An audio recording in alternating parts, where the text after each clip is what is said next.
Bonjour, peuple de Dieu. Shalom, shalom. Comment ça va ce matin, bien-aimés? Que la paix du Seigneur soit avec vous. Amen, amen. Eh bien, nous sommes au quatrième jour de notre programme Béni de Dieu. Hier, nous avons parlé de l'humilité et aussi de l'orgueil. Eh bien, nous avons pu voir comment cet homme Zachée qui est allé monter sur un arbre, sur un sycomore, pour voir Jésus. Et Jésus lui dit de descendre, descends, parce que je dois demeurer dans ta maison. Et dans votre parcours spirituel, vous devriez vraiment vous humilier. Nous devons tous nous humilier devant le Seigneur chaque jour et euh, toujours renouveler vraiment notre engagement avec le Seigneur et comprendre que l'humilité, c'est vraiment la clé pour accéder vraiment à le royaume céleste. Jésus a dit, si vous ne devenez pas comme un petit enfant, vous n'entrerez pas dans le royaume des cieux. Et en tant qu'aspirant ou aspirante, vous tous qui aspirez à entrer dans votre vocation, sachez que la base, c'est l'amour, l'humilité, l'obéissance. Toutes ces choses doivent être vraiment votre capital de départ.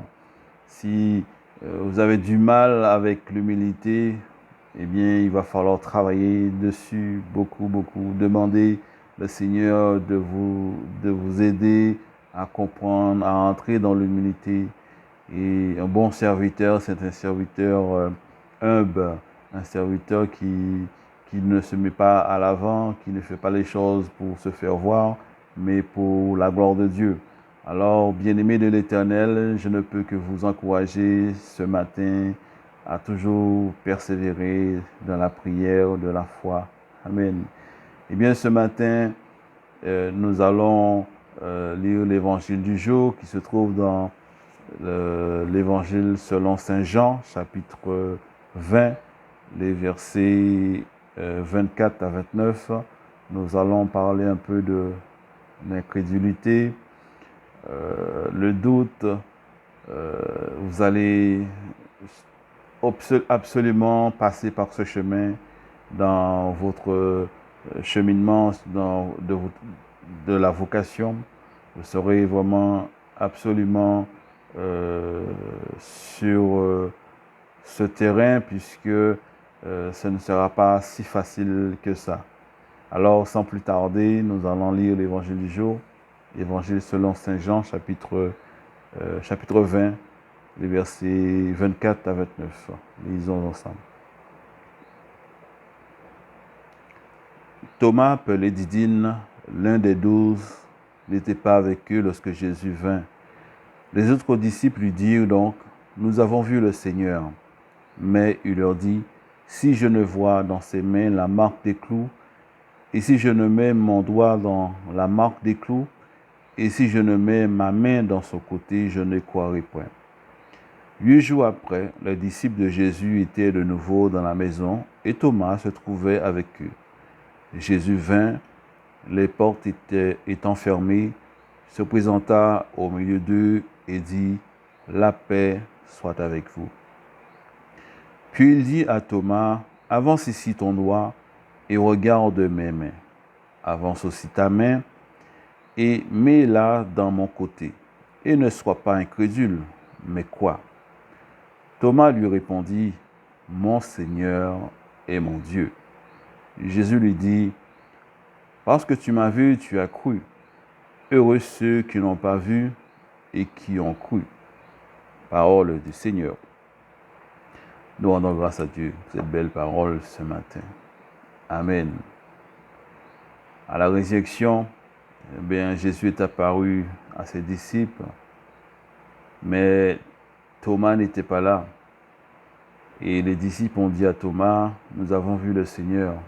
Alors il a dit, moi, si je ne vois pas, je ne mets pas mon doigt et ma main sur son côté, je ne croirai pas. Tout au long de votre parcours, mes amis, de votre cheminement dans votre vocation, eh bien, il va y avoir des moments de doute, des moments difficiles, des moments de réflexion. Et pendant ces moments, il va falloir vraiment rester dans la prière parce que l'ennemi, il sera acharné contre vous. Il sera toujours là pour essayer de vous faire vaciller, pour essayer de vous faire tomber. Mais vous devez toujours vous rappeler de votre témoignage et le signe que le Seigneur vous a donné. Dans ces moments de faiblesse, dans ces moments difficiles, c'est en se rappelant de ces choses, le témoignage, le signe, que vous allez pouvoir vraiment vous fortifier par la grâce de Dieu. Nous avons vu que l'humilité, c'est ce qui permet d'entrer vraiment dans la vraie conversion. Et vous êtes sur un chemin, vous serez sur un chemin d'une bonne conversion. Et c'est vrai que vous n'êtes pas encore au top de votre capacité. Et c'est pour cela que vous aurez tôt ou tard des tribulations, des moments de doute. Et c'est pour cela que vous devez toujours garder votre témoignage de l'appel de Dieu dans votre vie. Alors Thomas, lorsqu'ils ont dit à ça à Thomas, un jour après, Jésus est apparu dans la maison où ils étaient. Et nous voyons que le Seigneur lui fait cette invitation. Avance ton doigt et avance ta main. Et quand il a vu, non seulement il a vu, mais il a pu toucher, il s'est écrié, mon Seigneur et mon Dieu. Amen. Mes amis, la foi c'est quelque chose, c'est extraordinaire. Lorsque nous avons une foi forte, lorsque nous avons une foi qui, comme dit Jésus, pour déplacer des montagnes, nous avons une grande capacité spirituelle. Mais la foi, elle se travaille. Elle se travaille dans les épreuves, les persécutions, dans l'encouragement aussi fraternel. Tout cela nous permet de nous aider à grandir spirituellement. Celui qui aspire dans une vocation, le chrétien, tout le monde, tous les chrétiens, eh bien, nous sommes toujours amenés à, tout au long de notre cheminement, de notre vie, à augmenter notre foi, à toujours grandir spirituellement. Vous ne pouvez pas rester au même stade au départ et continuer une vie comme cela, comme un petit enfant, comme un bébé, pardon. Il va falloir grandir, c'est ce que Saint Paul dit. Quand j'étais bébé, je buvais du lait. Mais maintenant que je suis grand, je ne bois plus du lait, je bois de la nourriture solide. Eh bien, c'est à cela que le Seigneur veut nous amener pour le perfectionnement des saints, pour toujours progresser. Et la progression, elle se passe par des moments de doute, des moments de chute, de rechute, mais nous devons toujours comprendre et avoir l'assurance que le Seigneur nous relevera dans quelle que soit la situation où nous nous trouvons, où nous nous trouverons dans notre vie chrétienne. Mes amis, vous êtes sur le bon chemin, le chemin de la foi. Les disciples, les deux disciples sur le chemin d'Emmaüs, eh bien, ils parlaient de Jésus, ils disaient que Jésus était un homme grand et ils ont rencontré un homme sur le chemin et ils commencent à raconter à l'homme ce que Jésus faisait, mais ils disaient, hélas, on l'a tué. Non, Jésus n'est pas mort, mon ami. Le Seigneur, il est vivant. Il est vraiment vivant. Et quand Jésus les a prouvé que c'était lui, les deux disciples sur le chemin d'Emmaüs, ils sont allés voir les autres, ils ont dit, nous avons rencontré le Seigneur, il est vraiment vivant. Mon ami, Dieu n'est pas un homme pour mentir. Il t'a donné, il t'a appelé, il te conduit, il te met dans sa mission, il t'a montré le chemin de ta mission. Tu as ta vocation, maintenant tu dois suivre le chemin qu'il t'a montré. Même si les épreuves, les vagues sont en train de te submerger, ne crains rien, car le Maître, il est dans la barque, il est là, il va se réveiller. Et quand il va se réveiller, eh bien, tu comprendras que tu ne devais pas avoir peur. Alors, bien-aimés de l'Éternel, sachez que les choses vont vite, les choses s'accélèrent dans les derniers jours, mais la préparation, elle est très, très importante.